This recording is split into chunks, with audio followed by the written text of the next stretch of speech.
ఎవరైనా ఏదైనా షేర్ చేసుకుంటారా ఈరోజు? ఎవరైనా ఏదైనా షేర్ చేసుకుంటారా?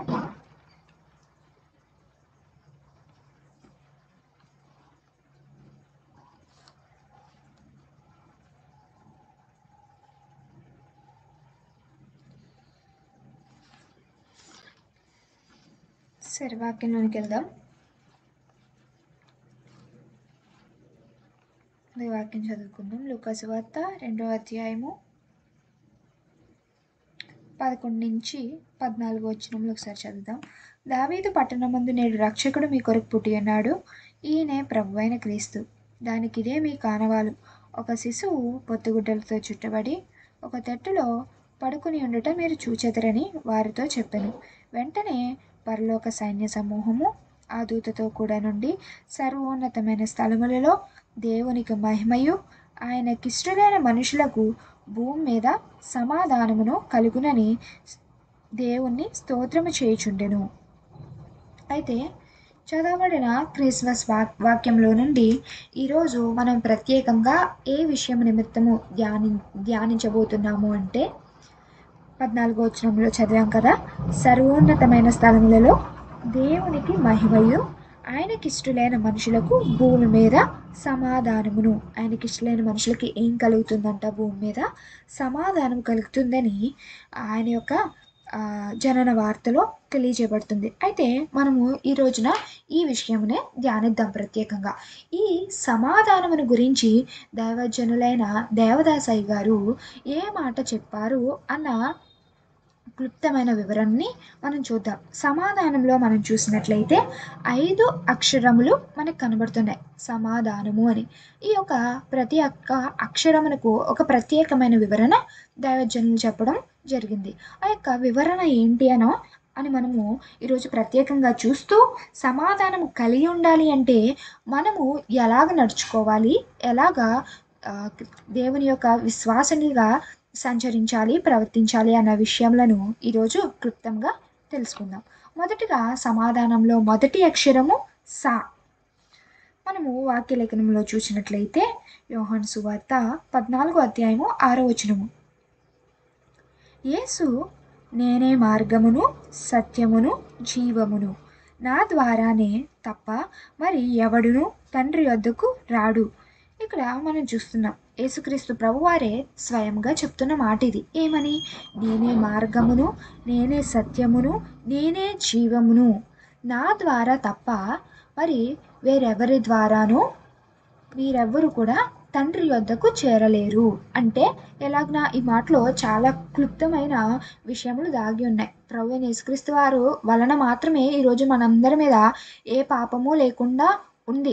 అడ్డు తెర అనేది చెరగబడింది. దేవునితో మనము ఒక డైరెక్ట్ రిలేషన్ కలిగి ఉండడానికి గల సహాయం యేసుక్రీస్తు ద్వారానే మనకు అనుగ్రహింపబడుతుంది.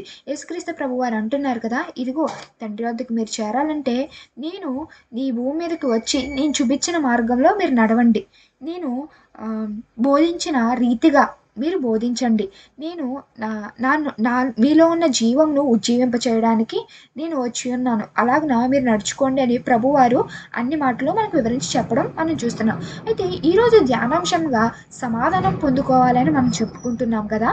మొదటిగా దేవుని భూమి మీద ఉన్న తన జనులైన వారు అందరికీ సమాధానం ఇస్తున్న రీతిని బట్టి మనము ఏమి కలిగి ఉంటే మనకు సమాధానం వస్తుంది అని వాక్యలేఖనం బట్టి మనం చూసినట్లయితే సత్యము కలిగి ఉండటం వలన మనకి సమాధానం వచ్చినట్లుగా మనం చూస్తున్నాం. యేసుక్రీస్తు ప్రభువారు భూమి మీద మనం క్రిస్మస్ వాక్యంలోనే మనం ఒకరోజు ధ్యానించుకునే ఒక అంశంని బట్టి యేసుక్రీస్తు ప్రభువారు గతించిపోతున్న దేవుని యొక్క విషయములను మరలా అందరికీ వివరించి చెప్పడానికి, ఆయన మహిమను ఘనపరచడానికి, అనేకులకు కార్యములు జరిగించడానికి, యేసుక్రీస్తు ప్రభువారిని మహిమను అనేకులకి తెలియచెప్పడానికి ఈ భూమి మీదకి వచ్చి ఉన్నారని మనం తెలుసుకున్నాం. అలాగన సత్యమైన వార్త యేసుక్రీస్తు ప్రభువారు జన్మించిన దినముల్లో ఎలాగను చేశారో ఈ రోజున మనమందరం కూడా క్రీస్తు యొక్క నిజమైన వార్తను, సత్యమైన వార్తను బూటక బోధలు కాకుండా నిజమైనది ఏదైతే ఉందో దాన్ని మనము అనుసరించి బోధించిన ఎడల ఆయనకిష్టమైన మనుషులుగా మనం మారి ఈ భూమి మీద మనము సమాధానం పొందుకోగలము. రెండవదిగా చూసినట్లయితే సమాధానంలో రెండవ అక్షరము మా. యోహాను సువార్తలోనే ఉంది, చదవబడిన వాక్యంలోనే 14:6లో ఏమని? మార్గము అని. నేనే మార్గము అని యేసుక్రీస్తు ప్రభువారు మనకు చెప్తున్నారు. యేసుక్రీస్తు ప్రభువారు చూపించిన మార్గము మనకి ఏదైతే ఉందో ప్రతిదీ కూడా నేను ఈ మాట తరచుగా చెప్తూ ఉంటాను. ఒట్టి మాటలతో మాత్రమే ప్రభువారు చెప్పలేదు, కానీ ఏదైనా సరే ఇలాగ ఉండండి, ఇలాగ చేయండి అని మనకి యేసుక్రీస్తు ప్రభువారు తనే స్వయంగా భూమి మీదకి వచ్చి జీవించి చూపించటము, దానికి రుజువులు కూడా బైబిల్ గ్రంథంలోనూ అండ్ అలాగే రియల్ వరల్డ్లోనూ ఎన్నో విషయములు పొందుపరిచిన విధానము మనం అందరం చూస్తున్న వారుగా ఉన్నాం. కాబట్టి ఈరోజు మనం సమాధానం కొరకు వేచి చూస్తున్నాము అంటే, ఒక ప్రత్యేకమైన విషయంలో సమాధానం కొరకు కనిపెడుతున్నామంటే, ఈ విషయం నిమిత్తము నాకు ఒక క్లారిటీ లేదు, ఒక క్లారిటీ కావాలి దేవా, లేదా ఈ యొక్క సిచ్యువేషన్ ఎలా సాల్వ్ చేసుకోవాలో నాకు తెలియట్లేదు అని ఈ విధమైన క్వశ్చన్ మార్క్లో ఉన్నట్లయితే ప్రభు చెంత నుంచి సమాధానం కోరుకుంటున్న వారుగా ఉంటున్నాము అంటే, మనము ముందుగా దేవుని దృష్టికి నీతిగా ఎంచబడాలి. అలా ఎంచబడాలి అంటే మనము దేవుని యొక్క మార్గముల్లో నడుచువారుగా ఉండాలి. మొదటి మాటగా చూసాం మనం, సత్యమును గురించి బోధించిన ఎడల మనకు సమాధానము అని. అలాగే రెండవ మాటగా దేవుని యొక్క మార్గములను గైకొని నడుచుకున్నప్పుడు మనకి సమాధానము. అలాగే మూడవ మాటగా మనకు సమాధానం ఎప్పుడు కలుగుతుంది అని చూసినట్లయితే, సమాధానంలో మూడో అక్షరము దా. అయితే ఈ దా అనే పదం బట్టి దైవజనులు వివరించినది ఏమిటి అంటే, దేవుని పని ధారాళముగా చేయాలి. దేవుని పని ధారాళముగా చేసిన వారికి సమాధానము అనుగ్రహింపబడుతుంది. దేవుని పని చేయడం అంటే ఏంటి అనగా పరిచర్య చేయడము. అంటే దేవుని మందిరంలో ఏ యొక్క చిన్న పని చేసినా కానీ అది దేవుని యొక్క పని చేస్తున్నట్లుగా మనం భావించి దేవుని పని చేయటానికి ఎప్పుడూ కూడా వెనక్కి అడుగు వేసేవారుగా మనం ఎంత మాత్రమూ ఉండకూడదు. మనందరికీ కూడా కొన్ని అవసరతలు మన జీవితంలో కలిగి ఉంటాం. అటువంటి అవసరతలు మనం కలిగి ఉన్నప్పుడు ఎవరిని ఆశ్రయిస్తాము? దేవుణ్ణి ఆశ్రయించి, ప్రభువా ఇదిగో ఈ విషయం నిమిత్తము నాకు నీ సహాయం కావాలి, నాకు నీ చేతి పని, నీ యొక్క కార్యము నా జీవితంలో జరిగించు అని ప్రభువుని తప్పకుండా మనందరి లైఫ్స్లో ఆశ్రయించేవారుగా ఉంటాము. దేవుడు తన పని మన జీవితంలో చేయాలి, చేసేదానికంటే ముందుగా మనము మన యొక్క క్రైస్తవ జీవితంలో, విశ్వాస జీవితంలో దేవుని యొక్క పరిచర్య, దేవుని యొక్క పని ధారాళముగా ముందు చేయవారుగా ఉండాలి. మనకి ఆ యొక్క క్వాలిఫికేషన్, ఆ యొక్క ఎలిజిబిలిటీ మనలో ఖచ్చితంగా ఉన్నట్లయితే దేవుని కార్యము మనలో నిశ్చయముగా జరుగుతుంది. ఏదైనా అప్పుడు ఎంట్రన్స్ ఎగ్జామ్ రాస్తున్నాం అనుకోండి, మనము దానికి కావాల్సిన ఎలిజిబిలిటీస్ ఏవైతే ఉన్నాయో అవి మనం క్వాలిఫై అయితే ఖచ్చితంగా మనకి ఆ ఎగ్జామ్లో సెలెక్ట్ అవ్వడము, నెక్స్ట్ ప్రాసెస్లో కావాల్సిన కాలేజ్లో సీట్ రావడము, ఇదంతా జరుగుతుంది. ఇప్పుడు మనకి ముందు కావాల్సిన ప్రీ రిక్వైర్మెంట్స్ అన్నీ, ఎలిజిబిలిటీ క్రైటీరియా అన్నీ మనం పాస్ అయినప్పుడు, అలాగనే మనకి సమాధానం కావాలంటే దేవుని పరిచర్య చేయవారుగా, అది కూడా ధారాళముగా చేయవారుగా ఉన్నప్పుడు దేవుడు మనకి సమాధానంతో కూడిన కార్యము మన జీవితంలో చేస్తారని ఈ మాట ద్వారా మనం తెలుసుకోగలం. ఇలాగనే ధారాళముగా పనిచేసే తత్వంతో పాటు ఇంకొక విషయం మనం ఏం కలిగి ఉండాలంటే, ధారాళముగా ప్రార్థన చేయవారుగా మనం ఉండాలి. ప్రార్థన చేయవారుగా అంటే మనకి యేసుక్రీస్తు ప్రభువారు చూపెడతారు. ఇందులో సిలువ మోసే ముందు రోజు గెత్సెమనే తోటకు వెళ్ళి ప్రభువారు ధారాళముగా ప్రార్థన చేయటం మనం చూస్తాం. ఎంతగా అంటే కన్నీటి బిందువు కూడా రక్తముగా మారేంత ధారాళముగా ప్రభు ప్రార్థన చేయటం మనం చూస్తున్నాం. అలాగనే మన జీవితంలో ఎన్ని శ్రమలున్నా, ఎన్ని ఇబ్బందులున్నా ప్రార్థన పట్టు విడవక ధారాళముగా ప్రార్థన చేయ గుణం కలిగి ఉంటే దేవుడు మనకి తప్పక సమాధానం ఇస్తారు. అలాగే 4వ మాటగా చూసినట్లయితే సమాధానంలో 4వ అక్షరము నా అనే అక్షరం గురించి దైవజనులు చెప్పిన వివరము వాక్యలేఖనంలో చూసినట్లయితే సామెతల గ్రంథము 28వ అధ్యాయము 20వ వచనము, నమ్మకమైన వానికి దీవెనలు మెండుగా కలుగును. ఇక్కడ వాక్యలేఖనం సెలవిస్తుంది, నమ్మకమైన వారికి దీవెనలు ఎలాగుంటాయంట, మెండుగా కలుగుతాయంట. ఈరోజు ఇంకొక ఎగ్జాంపుల్గా మనం చూసినట్లయితే మనకి మత్తయి సువార్తలో కూడా ఒక స్టోరీ కనబడుతుంది. 25వ అధ్యాయము 21వ వచనము.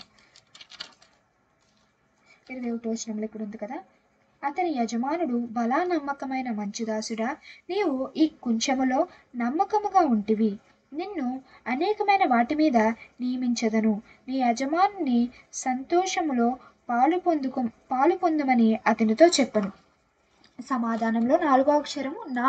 ఇక్కడ నా అనే అక్షరమునకు ప్రత్యేకమైన వివరణ దైవజనులు చెప్తూ నమ్మకము అని సెలవిస్తున్నారు. ఇప్పుడు మనము ఒక వర్క్ ఫీల్డ్లో ఉన్నాము. మనం వర్క్ ఫీల్డ్లో ఉన్నప్పుడు మన యొక్క హైయర్ అథారిటీస్కి, హైయర్ అఫీషియల్స్కి మనము ఎంత నమ్మకముగా వాళ్ళ చెంత పనిచేస్తే వాళ్ళ మీద మన మీద వాళ్ళకి అంత ట్రస్ట్ ఉంటుంది. ఆ యొక్క ట్రస్ట్ను బట్టి ఇక్కడ వాక్యము ఉంది, నమ్మకమైన వారికి దీవెనలు మెండుగా కలుగునని. ఎప్పుడైతే మనం చేసే పనిలో నమ్మకంగా ఉంటామో, ఎంతైతే ట్రస్ట్ వర్తీగా ఉంటామో, దాన్ని బట్టి మన హైయర్ అఫీషియల్స్ మన మీద ఒక నమ్మకం కలిగి వీళ్ళు చాలా మంచివారు అని మరిన్ని కొత్త ఆపర్చునిటీస్ మనకి ఇచ్చేవారుగా ఉంటారు. అండ్ ప్రయారిటీ లిస్ట్లో మన నేమ్ ఎప్పుడు కూడా ఫస్ట్లో ఉండేదిగా ఉంటుంది.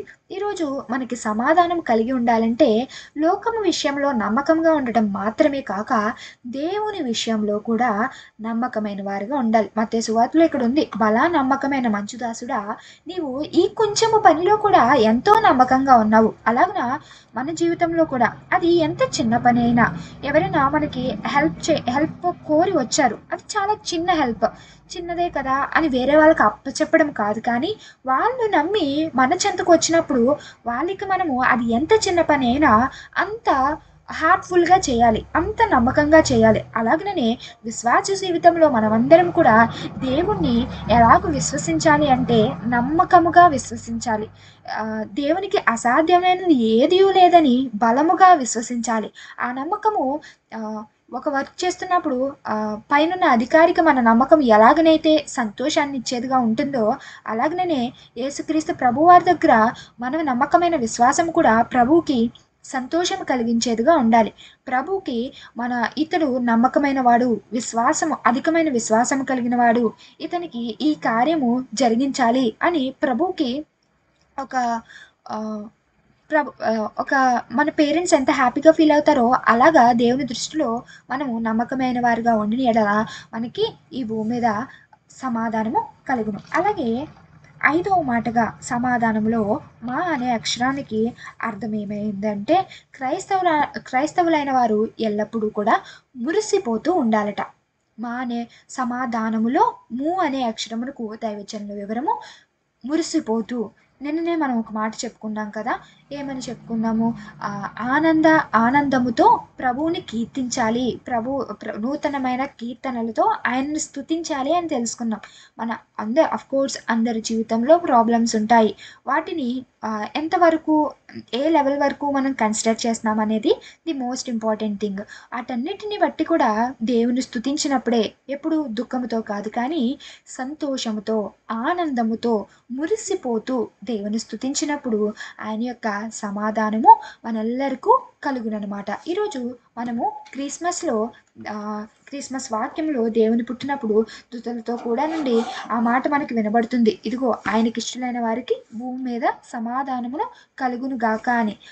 ఆ యొక్క సమాధానము ఈరోజు క్రిస్మస్ ఆనందంలో ఉన్న మనందరికీ కలగాలి అంటే ఎలాగన జీవించాలి అన్న విషయంలో 5 ప్రత్యేకమైన మాటల్లో మనం తెలుసుకున్నాం. ముందుగా సమాధానం పొందుకోవాలంటే సత్యమును అనుసరించి నడుచుకోవాలని, రెండవదిగా ఆయన యొక్క మార్గములను మనం గైకొన్నట్లా మనకు సమాధానం అని, మూడవదిగా ధారాళముగా ఆయన పని చేసినప్పుడు, ధారాళముగా ఆయనకు మనం ప్రార్థించినప్పుడు మనకి సమాధానం కలుగుతుందని, నాలుగవదిగా మనం చేయు ఏ పని అయినా మనం చేసే ఏ విషయమైనా కూడా నమ్మకముగా చేసినప్పుడు, నమ్మకమైన విశ్వాసము దేవుని పట్ల మనం కలిగి ఉన్నప్పుడు మనకు సమాధానం కలిగినని తెలుసుకున్నాం.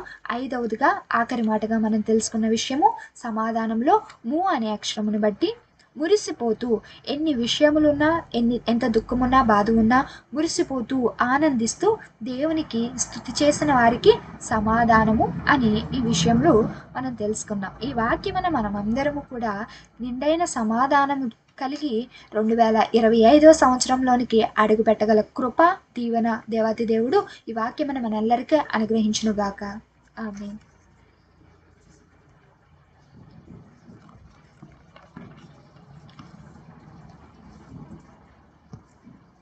Thank you all.